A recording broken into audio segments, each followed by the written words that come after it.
voir le mur. Le mur. C'est normal ça? Ça? Oui, et bien il attend qu'en fait le tableau soit positionné pour mettre les vis. Enfin là-haut. Parce que là, comment il va faire pour visser? Il va visser là? Non, comment il va faire pour le visser là? Je comprends pas. C'est là la planche, elle balance. On est d'accord? Oui, oui, oui. Moi, je peux pas poser le tableau là-dessus. Il faut que ce soit fixe. Oui, oui, oui, mais il va le fixer demain, avant que l'on accroche. Oui, oui, il sera demain à 8 h. D'accord. Je rentre pas. Vous pouvez m'en savoir entre le portail et le Toutes les Allemands sont venus en charrette. Vous voyez? De Montpellier. Donc, demain matin à 8 h. On pourra se garer demain matin sur la place comme là, c'est garé? Oui, ben, ou celle-là, où il y aura un arrêté pour les deux. Là, celles qui sont le long de l'église.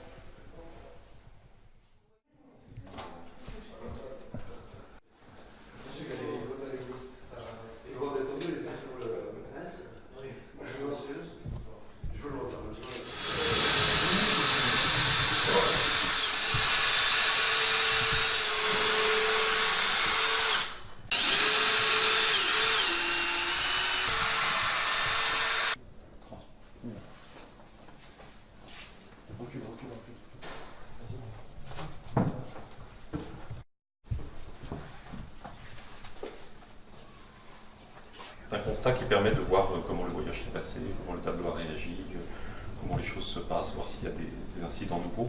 Et on reporte sur les photos du tableau en fait tout ce qu'on constate de nouveau par rapport à l'étape précédente. Et ça, on les garde, on les archive en fait dans nos dossiers, de façon à suivre l'état du tableau à travers le temps.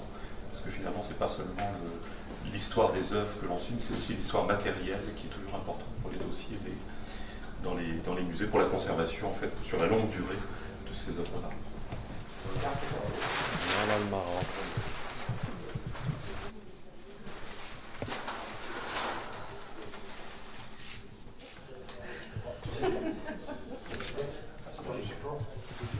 Tac, c'est hors tac. C'est la même chose.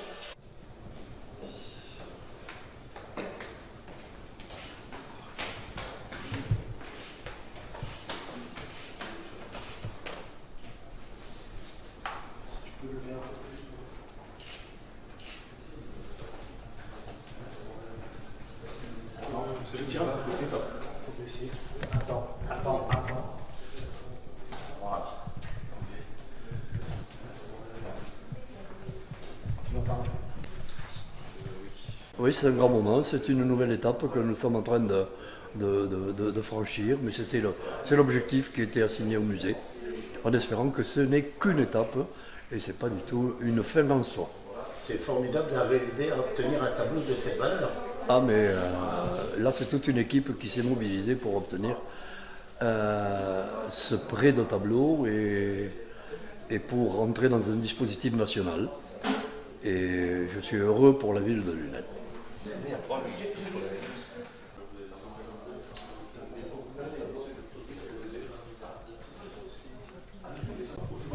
On débat ce que vous estimez, qu'est-ce que vous en pensez? Un peu plus haut? Un peu plus haut, voilà, quelque chose Comme ça, vous nous pensez bon? Ça vient par rapport à la cible. Faut pas l'envoyer au Versadoc? Si, il faudra plus, un peu plus. C'est pour ça qu'ils vont prendre l'anthrax, ça.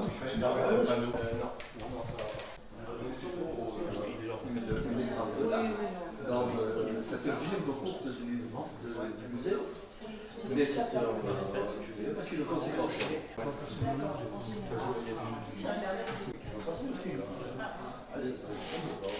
C'est l'entrée d'un tableau qui est un symbole dans l'histoire de l'art, et qui arrive dans notre musée, qui a été créé juste il y a 5 ans.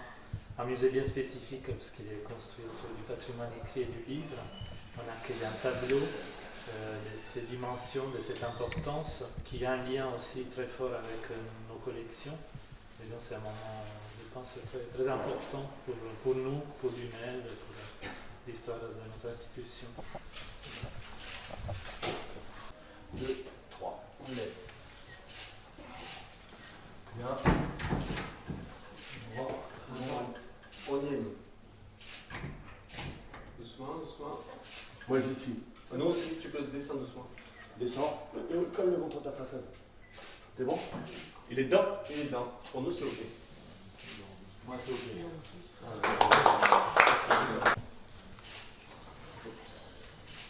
Non, pas avec moi.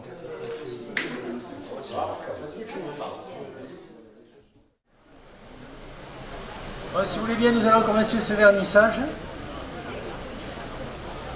Donc, Madame la directrice adjointe de la DRAC Occitanie,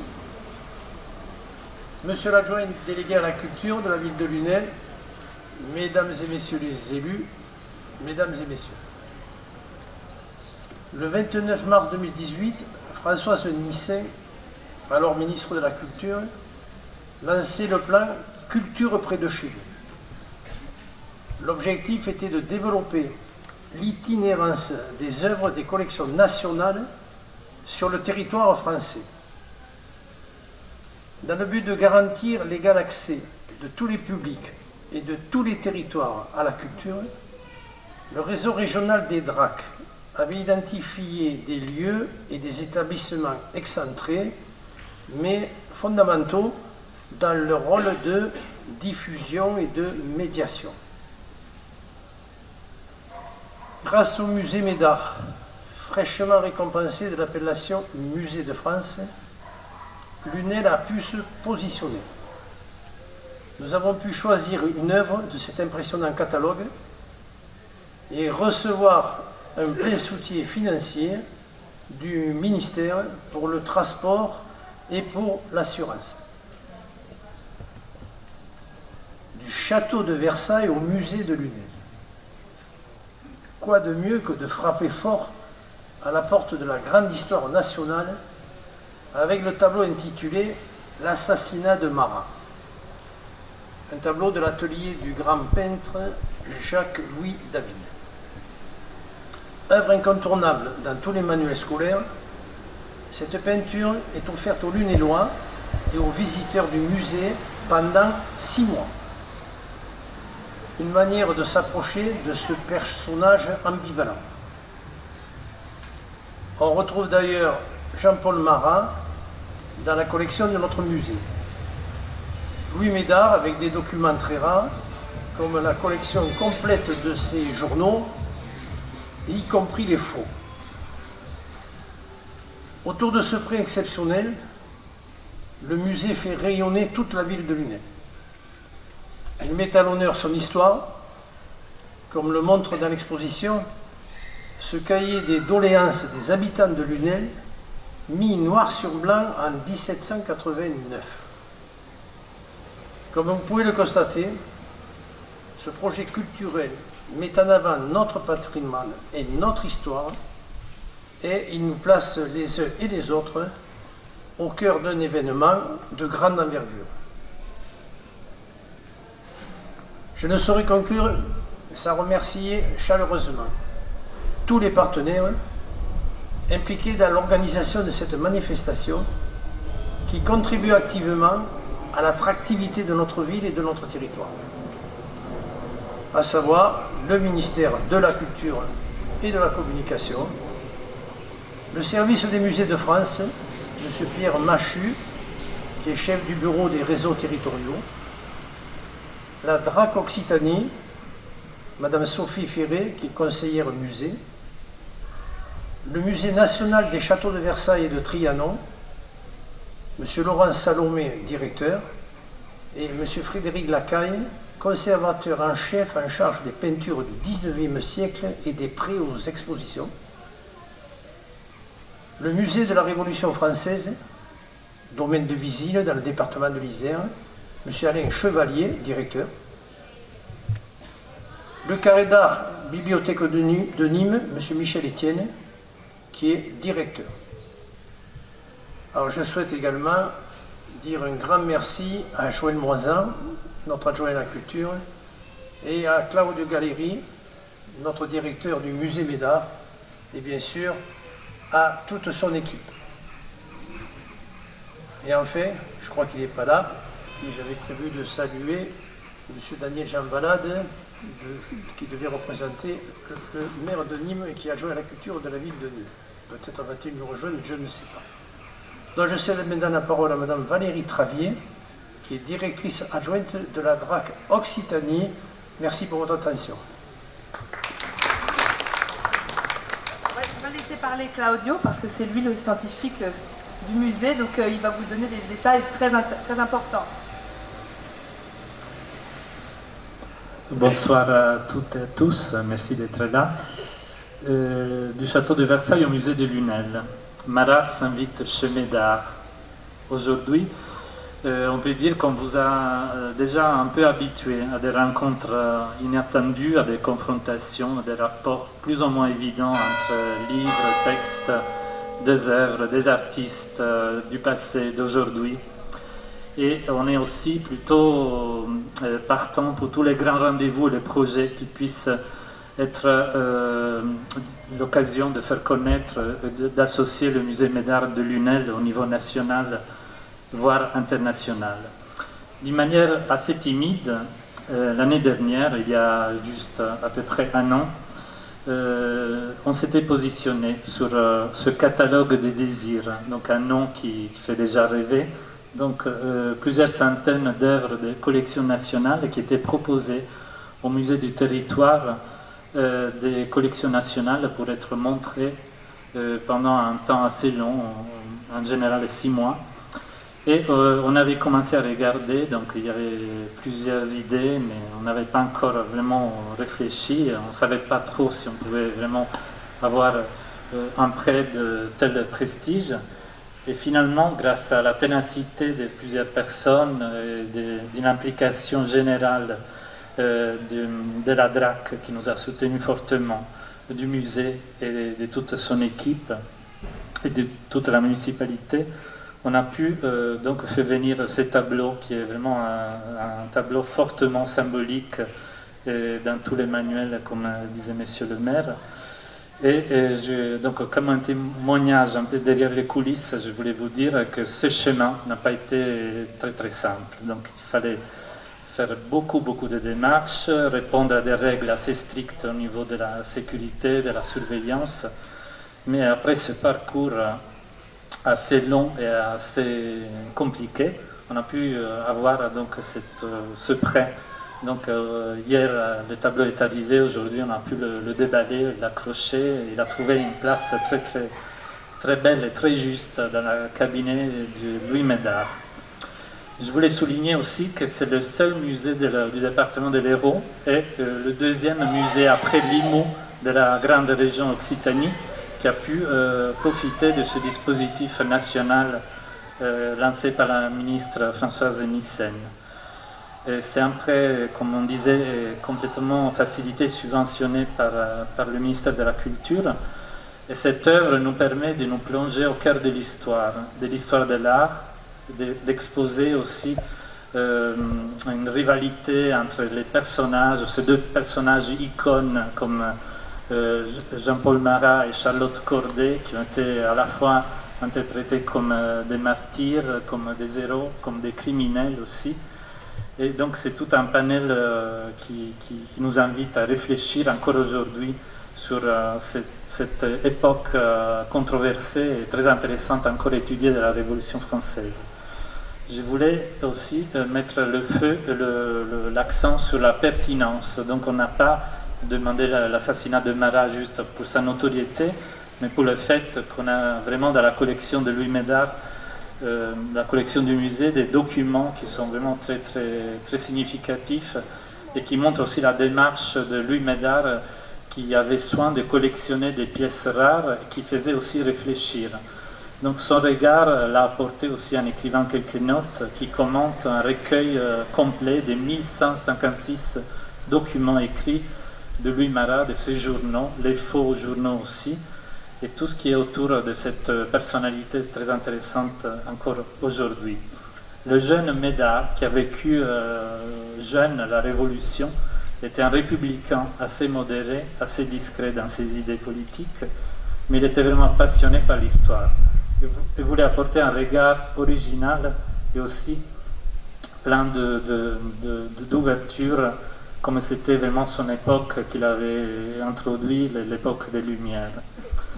Il y a aussi un théâtre, le théâtre de la Révolution, qui est présent dans la collection. On vous montre quelques pièces et c'est un des recueils le plus complet des pièces de théâtre qui avaient été créées à l'époque de la Révolution. La Constitution de 1791, très rare, C'est donc tout un patrimoine écrit qui est montré à côté du tableau. Le patrimoine écrit s'épouse d'une manière vraiment formidable avec ce patrimoine artistique du tableau de l'atelier de Jacques-Louis David. Et vous savez que ce tableau, c'est une mise en scène artistique presque théâtrale de la mort et de l'assassinat de Marat. Donc après l'assassinat, David, qui était un proche de Marat et qui était très engagé au niveau de la Révolution, avait pris soin et avait eu aussi la tâche de mettre en scène cet assassinat et de le célébrer avec cette composition qui est très très connue. Il s'était inspiré des modèles passés comme des tableaux du XVIIe siècle, par exemple du Caravage, avec cette force dramatique et très très très intense. Et lui-même, il disait, il a été arrêté que son corps serait exposé couvert d'un drap mouillé qui représenterait la baignoire et qui, arrosé de temps en temps, empêcherait l'effet de putréfaction. Donc il y a tous les aspects aussi très très concrets de ce qu'il avait dû faire pour mettre en scène cet assassinat. On célèbre la Révolution de 130 ans après, 1789, et quoi de mieux que de faire vivre aussi Lunel qui était aussi sous la Révolution. On a aussi une grande chance d'avoir encore à Lunel les archives historiques de la ville, et donc on a pu sortir quelques documents de l'époque révolutionnaire, comme le disait M. le maire, le cahier de doléances rédigé en 1789, qu'on a transcrit et que vous pouvez retrouver dans les journaux de l'exposition. Donc si vous avez la curiosité de feuilleter, de lire les 34 articles qui sont les doléances de la ville de Lunel. On parle beaucoup de liberté, d'impôts, voilà, des arguments qui sont toujours d'actualité. Je voulais aussi dire que c'est un moment historique qui est fondamental et qui est très étudié à l'école. Et donc ça sera un lien aussi formidable de pouvoir accueillir les classes et les écoles pour la découverte de ces tableaux de documents de notre collection. C'est aussi un partenariat avec d'autres établissements qui ont été remerciés, comme le Musée de la Révolution française de Visil, le Carré d'Art Bibliothèque, dont je remercie aussi Didier Travier, le responsable des fonds patrimoniaux, et Bénédicte Tellier du service patrimoine, qui sont vraiment des partenaires très très fidèles au musée, qui nous aident énormément pour nos projets. L'association des amis du musée du Fonds Médard, qui nous soutiennent pour chaque événement, pour chaque projet de notre musée. Et je salue aussi la présence de Florence Coudrelier de la Occitanie, conseillère de l'action culturelle du département du Gard. Les équipes de la ville de Lunel sont aussi remerciées parce qu'elles sont aussi fondamentales pour la réussite de nos projets, les services techniques, la communication, le service culturel et le service archives représenté par Joël Durand. Je remercie toujours l'équipe du musée qui est à chaque projet encore plus dynamique et plus inventive dans la mise en forme de nos expositions. Laurence Sabatino, Claire Costenoble, Morgane Rubio, Thibaut Moreau, Magali Fonton, Nieves Amador et Nadine Coulon. Et l'aide précieuse aussi de Rolande Pérez, qui nous a précédés, qui a pris soin du Fonds Médard pendant de longues années. Je remercie aussi Alain Valette, qui nous aide aussi à faire une collecte très intéressante et très importante pour nous, visuelle de nos archives, de tous nos événements et nos manifestations. Merci à la ville de Lunel, à l'adjoint à la culture Joël Moisin. Sans leur soutien, on ne pourrait jamais monter des projets et nous projeter vers le futur. J'espère que sera encore plus riche de surprises et de projets de telle taille que l'arrivée du tableau de Versailles à Lunel. Merci.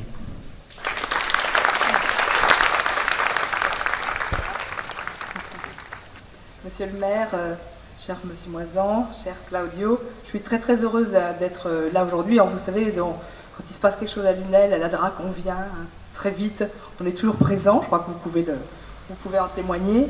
Alors, je vais simplement dire quelques mots.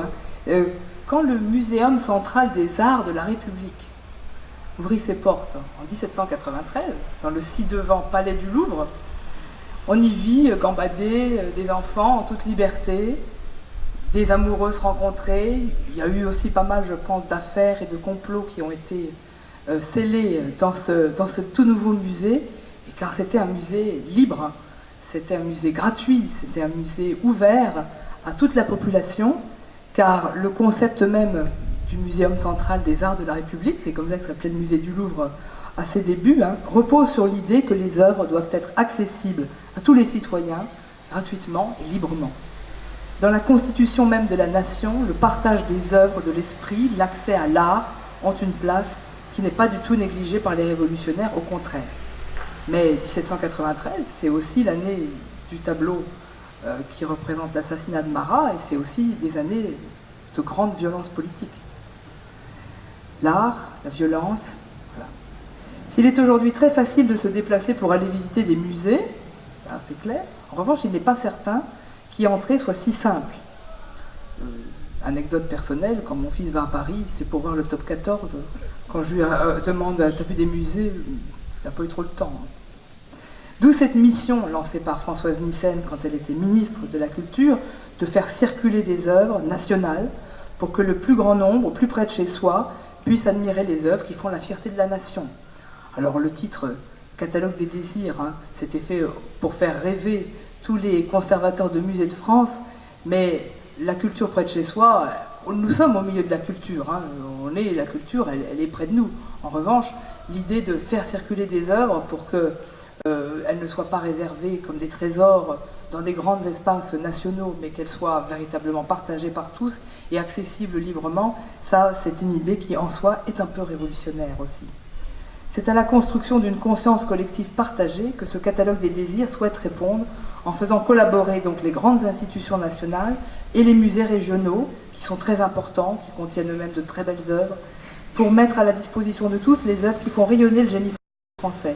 Alors comme l'a dit Claudio, vous êtes très très privilégiés, car il n'y a en Occitanie que 2 musées qui ont réussi à... Alors je dis qui ont réussi parce que c'était quand même assez difficile, il avait fallu beaucoup de persévérance, non pas que les musées nationaux aient fait de la résistance, mais l'art, ça se déplace quand même pas si facilement que ça.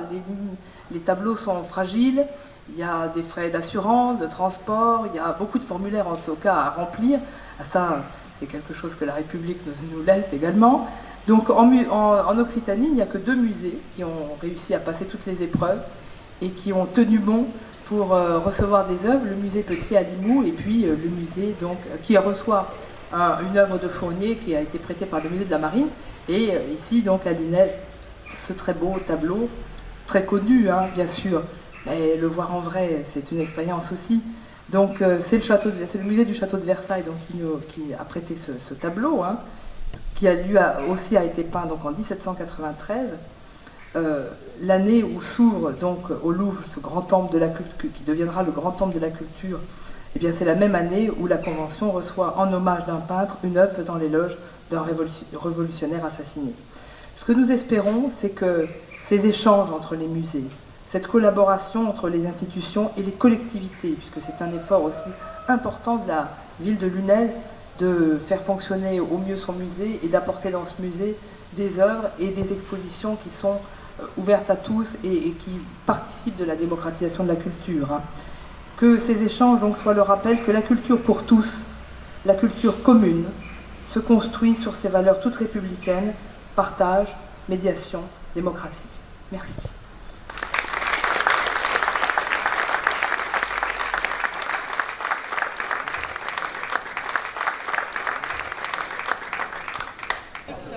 Ah oui, c'est arrive dans les... La famille.